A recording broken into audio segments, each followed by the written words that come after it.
Hello दोस्तों। आज से हम एक 50 क्वेश्चन का जीके का प्रैक्टिस सेट सोल्व करेंगे और उसमें से आप सब लोग बताना कि आप लोगों को कितना याद था कितना याद नहीं था। और जितने भी आप लोगों को क्वेश्चन बन पा रहे हों उसके आंसर कमेंट बॉक्स में लिख के दे। अगर आप लोग ये वीडियो अभी देख रहे हैं तो कोई बात नहीं, अगर बाद में देख रहे हैं तो आप इस वीडियो की स्पीड 1.25 पे करके भी देख सकते हैं। अभी 1 मिनट में मैं बताता हूँ कुछ कि अगर आप लोग 50 क्वेश्चन 30 दिन तक लगातार करते हैं तो आपके पास क्वेश्चन कितने हो जाते हैं 1500। ऐसे ही अगर ये 1.5 से 2 महीने तक भी अगर आप कर लेते हैं तो यानी 60 दिन तक करिए तो आपने कम से कम 1500 और ऐड हो जाएंगे, यानी टोटल हो जाएंगे 3000 क्वेश्चन। और 3000 क्वेश्चन ऐसे ही चलते रहा, अगर ये प्रॉपर चलता रहा तब तो और भी ज़्यादा बढ़ते रहेंगे। लेकिन 3-4 हज़ार क्वेश्चन अगर आप लोगों को याद नहीं आते तो कोई भी क्वेश्चन करते हैं तो बनाने में कोई भी दिक्कत नहीं होती है। इसलिए रंजीत सिंह किस सिख मिसल से संबंध रखते थे? तो किस सिख मिसल से संबंध रखते थे? वो रखते थे शुकर चकिया। शुकर चकिया। नंबर 2, कौन सा अंतिम सम्राट मयूर सिंहासन पर बैठा था? तो कौन बैठा था? मोहम्मद शाह। 1857 की क्रांति कहाँ हुई थी? कहाँ हुई थी? मेरठ में। पहली टेलीग्राफ लाइन लाल डलहौजी द्वारा 1853 में किसके बीच शुरू की गई?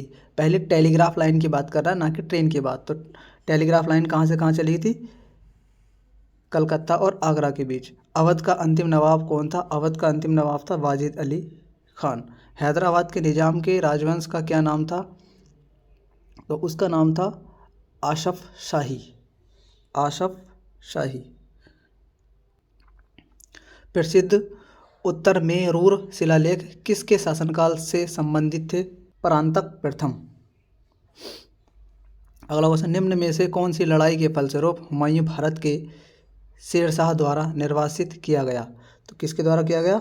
बिलग्राम की लड़ाई में हुमायूं को हरा दिया था शेरशाह सूरी ने। गुरु नानक का जन्म स्थान कौन सा है? तो गुरु नानक का जन्म स्थान है तलवंडी। पुरंदर की संधि शिवाजी ने कब और किसके साथ की? पुरंदर की संधि 1665 में राजा जयसिंह के साथ की। भारत में कौन सा प्रदेश यूरोपियनों को उत्तम कोटि का नमक और अफीम उपलब्ध कराता था? कौन सा था वो? बिहार था।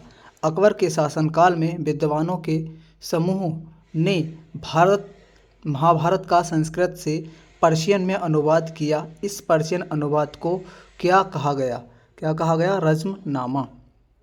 अगला क्वेश्चन, नूरजहां का वास्तविक नाम क्या था? नूरजहां का वास्तविक नाम था मेहरुन्निसा। गोलकुंडा के राजा कहलाते थे क्या? कुतुब शाही। अगला क्वेश्चन, उड़ीसा के गजपति राजवंश का संस्थापक कौन था? कौन था? कपिलेंद्र।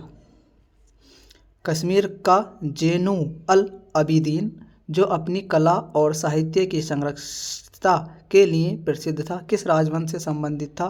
किस राजवंश से संबंधित था? शाहमीर से। इनमें से कौन से बहमनी सुल्तान ने अपनी राजधानी गुलबर्ग से बीदर स्थानांतरित की? इसने की अहमद शाह वली। मध्यकालीन मंदिरों में सबसे लंबा मंदिर है, यह सबसे लंबा कौन सा मंदिर है? तो तंजौर का बृहदेश्वर मंदिर। किस राष्ट्रकूट राजा ने एलोरा में शिव का प्रसिद्ध कैलाश मंदिर बनवाया था? किसने बनवाया था? कृष्ण प्रथम ने।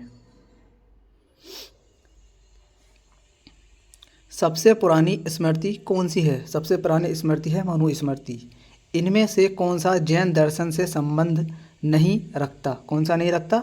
नयाबाद। किसने सबसे पहले ब्राह्मणों को भूमि उपहार की रीति शुरू की थी? वो की थी? सतवाहन वंश वालों ने की थी। भारत में सोने के सिक्के सर्वप्रथम किसने जारी किए? तो इंडो ग्रीक ने। कौन सा पल्लव राजा शंकराचार्य का समकालिक था? कौन था? तो ये था दंती बर्मन। बादामी के चालुक्यों का संस्थापक कौन था? पुलकेशिन प्रथम था। किस चीनी बौद्ध यात्री ने हर्ष के साम्राज्य का दौरा किया था? कौन था? हुइन सांग। हुइन सांग। किस गुप्त राजा ने अपने शासन के अंतिम काल में बौद्ध धर्म को गले लगाया और नालंदा विश्वविद्यालय की स्थापना की? तो कौन था वो था कुमारगुप्त। कौन से गुप्त सम्राट अपने सिक्कों पर बांसुरी या वीणा बजाते हुए प्रस्तुत किए गए? तो कौन किए गए थे? समुद्रगुप्त। इनमें से कौन सा साहित्य द्रविड़ वेद के नाम से जाना जाता है? कौन था? तेवरम। जैन परंपरा के अनुसार पहले तीर्थंकर कौन थे? पहले तीर्थंकर ये तो सभी को पता होगा, ऋषभदेव थे। इनमें से कौन सी प्रथम बौद्ध नन थी? बौद्ध नन का मतलब होता है जिसने सबसे पहले बौद्ध धर्म अपनाया हो, वो स्त्री। इनमें से कौन सी तमिल भूमि की बाइबिल के नाम से जानी जाती है? तो वो है तिरुक्कुरल। संगम साहित्य की भाषा कौन सी है? तमिल। सबसे पुरानी भारतीय दवा आयुर्वेद का उद्गम है अथर्ववेद। अथर्ववेद में तुम्हें पता होगा, अथर्ववेद में दवा वगैरह सभी ये आते हैं। पूरा वैदिक काल में कितने भगवानों या भगवान आर्य द्वारा पूजे जाते थे? कितने थे? 33। सिंधु सभ्यता निम्नलिखित किस काल से संबंध रखती है? आदि ऐतिहासिक। सिंधु सभ्यता किससे संबंध रखती है? आदि ऐतिहासिक से।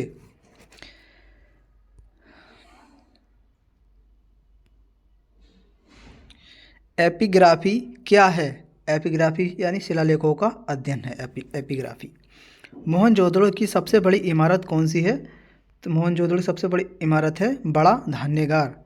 भारतीय उपमहाद्वीप में सबसे पहले खेती कहाँ हुई? वो हुई थी मेहरगढ़।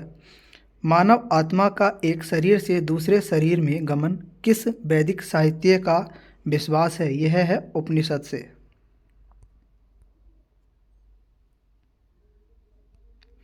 किसके संरक्षण में संगम साहित्य की रचना की गई? किसके संरक्षण में की गई? पांड्य वंश के। हर्यक राजवंश का संस्थापक कौन था? हर्यक वंश का संस्थापक था बिंबिसार। भारत में प्रथम बार महायान बौद्ध ने आदर्श पूजा का प्रारंभ किया। इन्होंने कब ये अभ्यास प्रारंभ किया? कब किया? पहली शताब्दी में। इनमें से कौन सा सबसे पुराना जैन ग्रंथ कहा जाता है? कौन सा कहा जाता है? 14 पूर्व।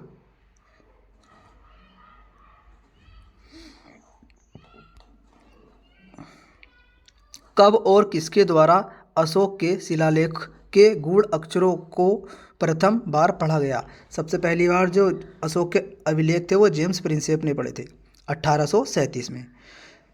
किस बौद्ध सन्यासी के प्रभाव में आकर अशोक बौद्ध धर्म का अनुयायी बना? कौन था? उपगुप्त। और इसी ने इसे बौद्ध धर्म की शिक्षा दी थी।